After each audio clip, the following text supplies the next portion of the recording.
जय श्री कृष्ण। नमस्कार प्रिय भक्त गणों, स्वागत है आपका हमारे यूट्यूब चैनल द वास्तु जानकारी पर। राजा पृथु पूछने लगे कि मुने, आपने कार्तिक मास में विष्णु की पूजा का माहात्म्य कहा। इस मास में किसी और भी देवता का पूजन या व्रत होता हो तो वह भी कहिए।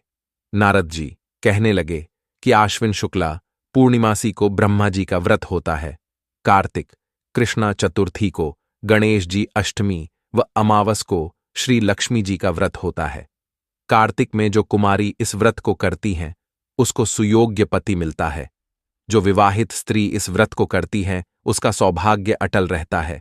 प्रातःकाल स्नान आदि से निवृत्ति होकर चंदनादि से गणेश जी का पूजन करके फिर उत्सव मनाकर भोजन करे।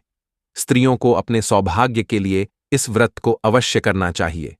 नारद जी कहने लगे, हे राजा पृथु, इस व्रत का इतिहास मैं तुमसे कहता हूं, सुनो। भद्रवती नाम की एक पुरी में सुधर्मा नाम का एक राजा था। उसके रविदत्त, सुशर्मा, जय शर्मा और सुशोभन नाम वाले 4 पुत्र और वीरमती नाम वाली कन्या थी। उस कन्या वीरमती का विवाह देवव्रत के साथ हो गया। वे दोनों बड्डे ही प्रेम के साथ रहते थे। एक दिन अचानक घर में बैठे हुए देवव्रत को सांप ने काट लिया, जिसे उसकी मृत्यु हो गई। वीरमती बहुत जोर से रोने और चिल्लाने लगी।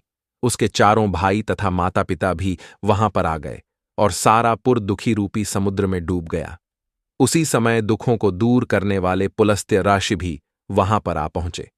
राजा ने हाथ जोड़कर कहा कि महाराज, कौन से पापकर्म से मेरी यह कन्या विधवा हुई है?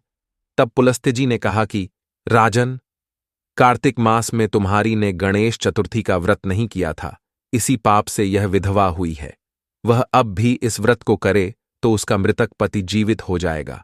यह कहकर आऋषि तो चले गए और राजा ने अपने जमात्र के मृत शरीर को तेल में डलवा दिया। जब कार्तिक मास आया तो उसकी कन्या ने विधिवत करके उद्यापन में ब्राह्मणों को बहुत सा धन दिया, जिसके प्रभाव से उसका मृतक पति फिर जीवित हो गया।